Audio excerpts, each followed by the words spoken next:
Wow, that was amazing. Thank you. So welcome to the Unitarian Church of Los Alamos. I am Laura Elliff Cruz. I use she, her pronouns, and I am today's worship associate. Whoever you are, whomever you love, whatever your image of the holy, wherever you are on your life's journey, you are welcome here. If this is your first time with us, we'd love to get to know you. Please sign our guest sign-in book in the foyer. For kids in the service, we have our activity table up front. Kids can also stay seated with their grown-ups, and please remember just to use your whisper voices. If you would like to know more about our programs for youth and kids, please speak to Elizabeth Portillos, our Lifespan Spiritual Enrichment staff. After the time for all ages, kids can go out to their World's Blessings class with Elizabeth. We also have a nursery just down the hall for younger kiddos.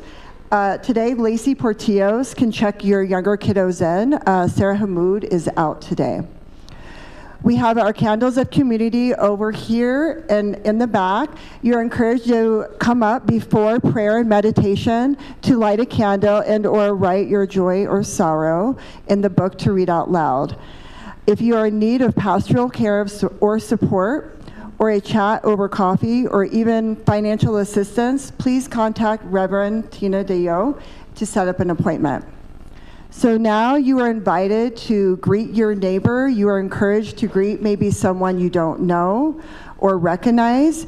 And if you'd rather just wave or not shake hands, that's okay too.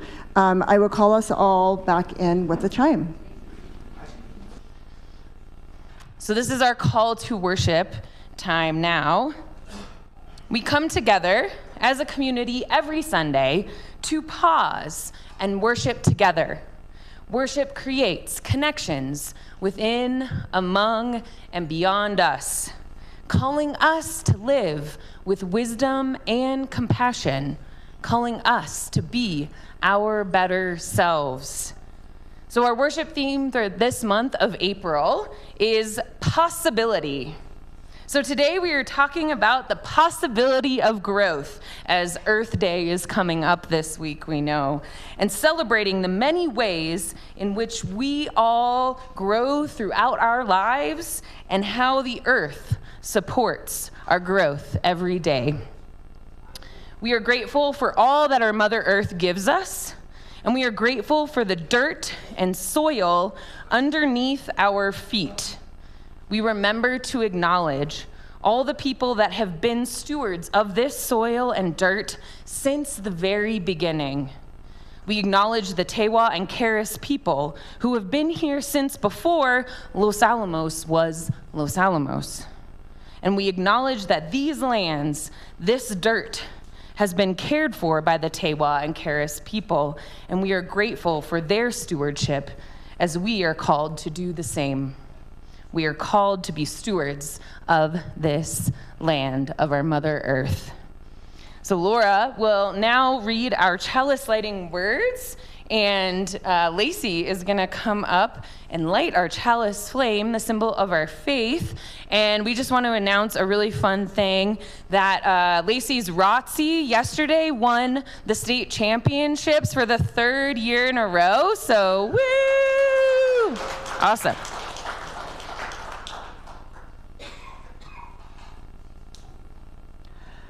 So around us, light is returning. It rekindles the spirit of life in the skeletons of trees. It brings forth new shoots from the soil. It wakes us from our winter slumber and invites us to see what lies beyond. We light this chalice today in the spirit of our Earth's awakening and to reaffirm our commitment to the value of our home.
I really like that song. That was beautiful.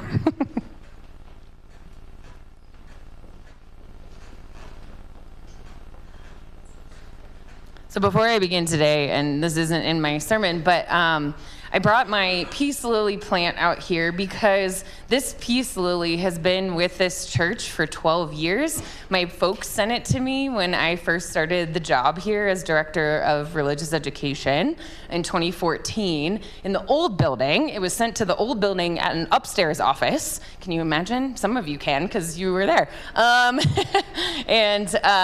it was really tiny, and it lives in my office. You can see it's had wear and tear throughout the years, but it is a symbol of growth here in this community, the shared ministry that we do together here, right? And so I just wanted to bring it as a symbol today for our possibility through growth service. This is the possibility that has existed over 12 years now.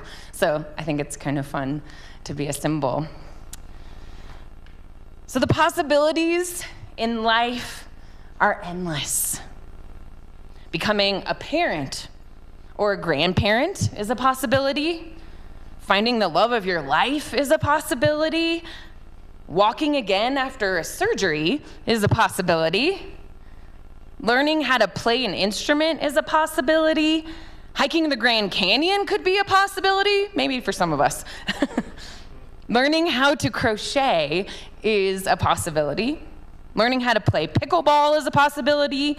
Learning how to persevere through a challenging situation in life is a possibility.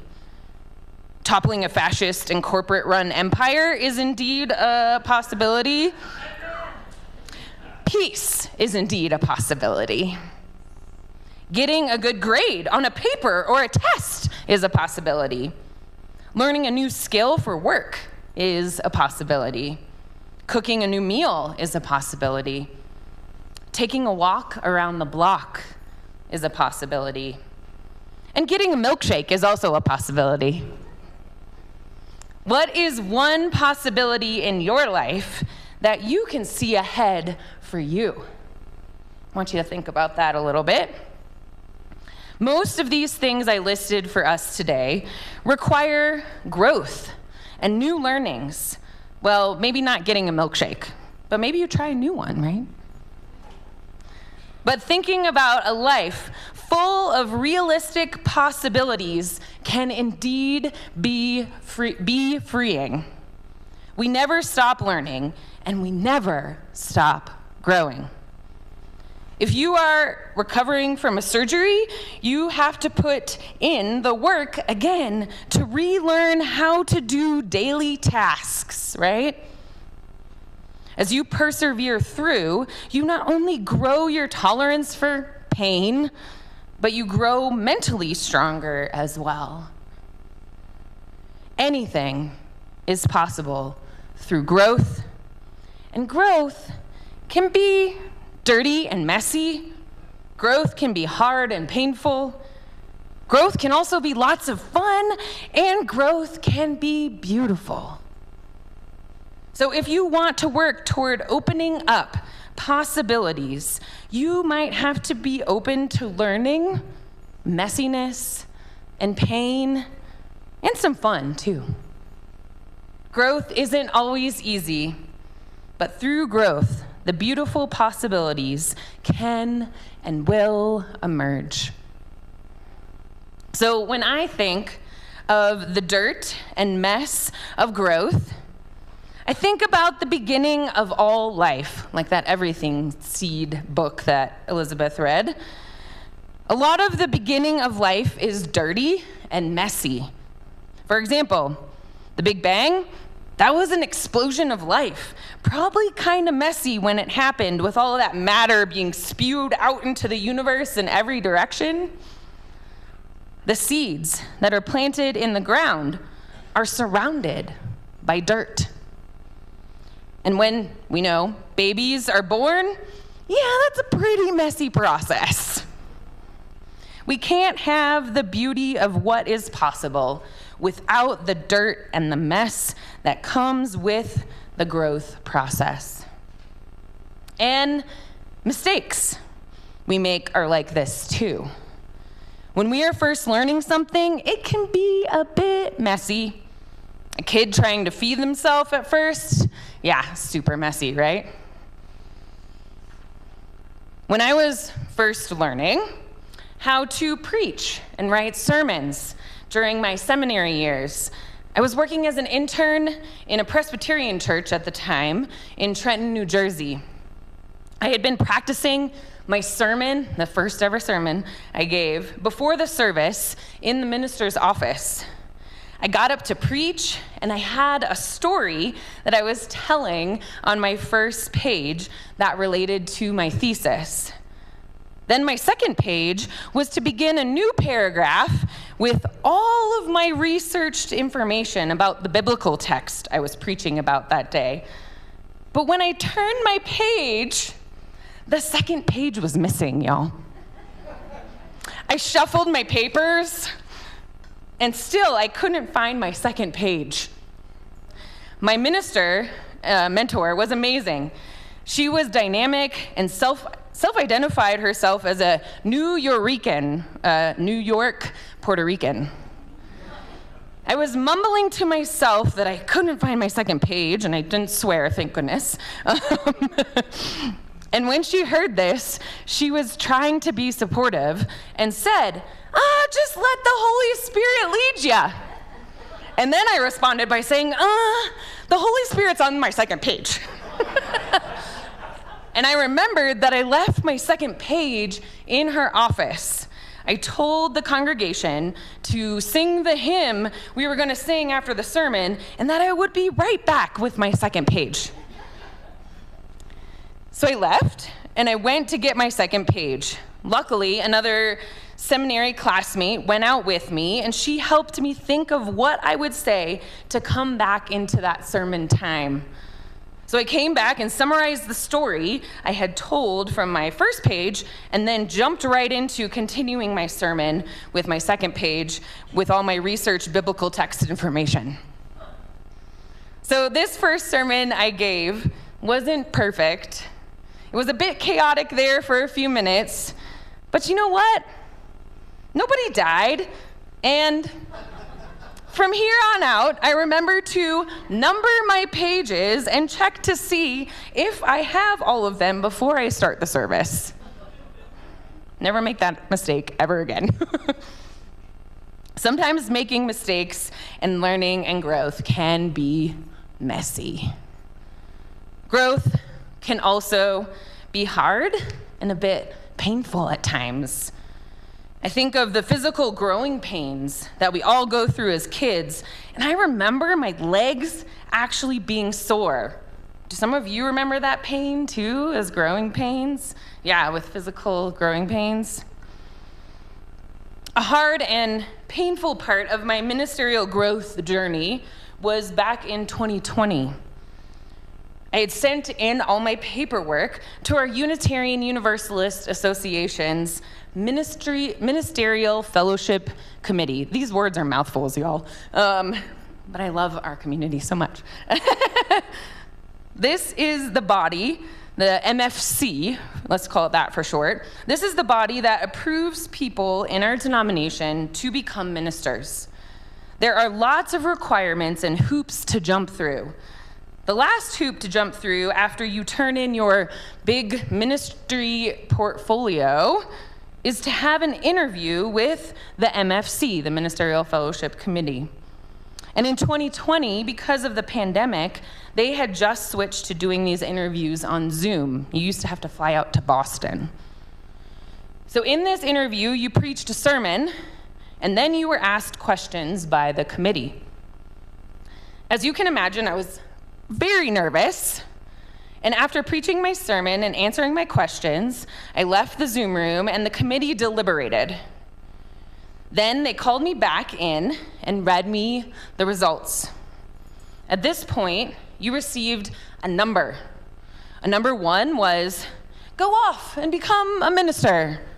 A number 2 was, go off and become a minister and do these couple things we think you need to do that will help you, but go be a minister. A number 3 was, we think you need to do these things before becoming a minister, so go do these things and then come back and interview again. Number 4 and 5 were leaning more on the maybe you should not become a minister. So I was there in the room with the committee about to read their results, and they were about to read their results to me, and the number that I received was a number 3. They said, we see the potential you have for ministry, but we want you to go back and complete a ministerial internship in a UU church, and then come back and interview with us again. So I did not get through the first round of interviewing to become a minister. Ugh. This is how I was feeling. This was a pretty hard time, and I was pretty upset. I had done a ministerial internship in that Presbyterian church context. I had worked as a hospital chaplain for 1.5 years. I had worked in a UU church context as a director of religious education for 6 years, and I felt like all of this experience and work hadn't been taken into account. I then began applying for internships and went away for a year to Eugene, Oregon to complete this requirement. And you know what? I actually learned a lot doing the ministerial internship that the committee required me to do. I had been a very academic and process-minded person when it came to running a religious education program. I could run events, run classes, write curriculum, organize volunteers, lead service and social justice projects, but I hadn't yet really had the time to integrate all the head stuff into the heart. So I knew our UU values and our concepts, and those inspired myself and people in our church. I knew how to inspire myself and people in our church to live out those values, but the articulation wasn't quite there yet. I knew how to be a minister in my mind, but wasn't quite there yet with integrating the mind with the heart. So being a ministerial intern in Eugene taught me how to integrate and articulate all that mind and heart stuff in ministry work. Ministry is a balance of both the heart and mind. So I came back after my internship and interviewed again with the committee, and the second time I passed. Woo! I had heard other stories of colleagues not making it through their first time as well, so I knew I wasn't alone. And even though that really hard and painful, even through that really hard and painful experience, I grew in all the ways I needed to grow. And guess what? The growing pains continue. Whoa! As a minister, and I'm here for it. I'm here for all of it. The hard and the painful, the messy and the dirty. I like the phrase experifail. Sometimes you have to experifail before something works. Scientists in this room, raise your hand. You know what I'm talking about, right? Right? Yeah. This is indeed the scientific process. So how many experiments do you have to do before you can succeed and get the results you are wanting? How many? Lots? How many? Just one more. Is that okay? There you go. Just one more. So as your minister, now I am growing again. And sometimes it is hard and painful. And I'm learning how to now put on a managerial hat along with my minister and educator hat. So thank goodness for the people on my committee on ministry who work with me in my growth. We just had a conversation about this on Friday. They have listened to me, encouraged me, and have given me their wisdom and advice on how I can grow into being a minister, educator, and a manager together. I'm learning how to ask for help, how to delegate better, ask for what I need, prioritize, and take care of myself, right? So thank goodness for my weekly exercise sessions with my personal trainer. I have learned that if I don't actually put self-care on my calendar, it won't happen. So maybe this is something that can help some of you here today who are growing through hard times and need some motivation to take that pause and self-care time. Put it on your calendar, right? Make it a priority. Then you will do it. It's a meeting, right? And if needed, get an accountability buddy to do that self-care with too, whatever it takes. I also realize in this work that patience is key. At my ordination service, my mom gave me the sound advice: not everyone is gonna move at the speed of Tina. Dang it. Church speed can be a bit slower, I know this, than I would like, and that is okay, because it is here in this slower pace that we are able to reflect on the process and make the lifelong connections that will help us on our growth journey together. We will get there because we will make the necessary connections along the way. The tyranny of the immediate is always present, but I'm learning how to take in the long view versus the to-do, right? The balance of minister, educator, manager will come. My colleagues have told me the balance does come. And I just need to be patient and slow down and take care of myself during these growing pains. We are all growing and learning together here in this community. And luckily, we have a great foundation. We have good soil, good dirt, where we can all plant our roots. We really do. You all know this. A lot of you know this. This good dirt and soil and foundation is what literally roots me to the work of being your minister. We are accomplishing so much together. Last year, we laid the foundation, the soil of our congregational covenant. There it is. We revised our constitution and updated our church manual, and we reestablished a membership team and a finance team. And this year, we have begun living into this covenant. You all also have been engaging with the ministry discernment process and have continued working towards finance goals and goals of being radically welcoming. The possibilities through growth are indeed endless when we work together through our growing pains. And growth can also be a lot of fun. When I think about growth being fun, I think about the experiences I've had while traveling. There are for sure times while traveling where you might hit a bump in the road and have to turn around or go a different direction. Things don't always go according to plan.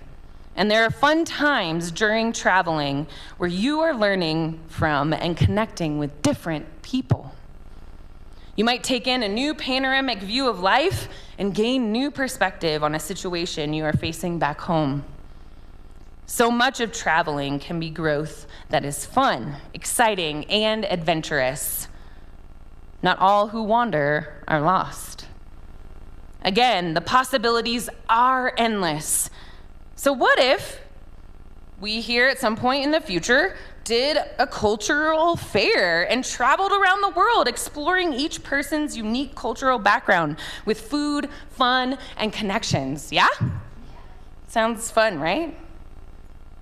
So maybe you can ask someone here also to be a new friend and get a cup of coffee sometime. Again, the possibilities through growth and learning are endless, and we are all here for it. Growth is also beautiful. I didn't get these fiddlehead fern tattoos for no reason. I got them tattooed on my body to represent the beauty that comes from natural growth in the world and to represent the path of lifelong learning. Growth can be beautiful and even yummy. The beauty of a tomato grown in your garden is pretty awesome. And then the taste of the tomato is even better. Growth happens with other organisms. Growth happens with other people. You gotta have all the organisms that live in the dirt to contribute to the seed's growth. You gotta have the worms, right? And just like the organisms in the dirt that help the seed grow, well, we have to help each other grow. That is why we are in community together. This is why when we do child dedications here in this church community, we commit to helping that child grow and commit to helping their parents in nurturing their child as the village. So this year on our Flower Communion Sunday, May 17th, we have scheduled an exciting child dedication ceremony with a couple of our kiddos, Alden and Orson, Madeline and Simon's kiddos. Woo! So the beauty of growth is that we don't do it alone. We commit to doing it together because we belong to each other. We all continue to grow throughout our lives, and through our learning and growth, the possibilities for creating something beautiful here together are endless. It takes the dirt and the mess, the growing pains and the hard times, to get to the fun and beauty that inevitably come through our growth journeys. Again, the possibilities are endless. So, what possibilities can you imagine for this community? This question is one I really want to know your answers to. What possibilities of growth, fun, and beauty can we imagine together here at our church and in our wider world?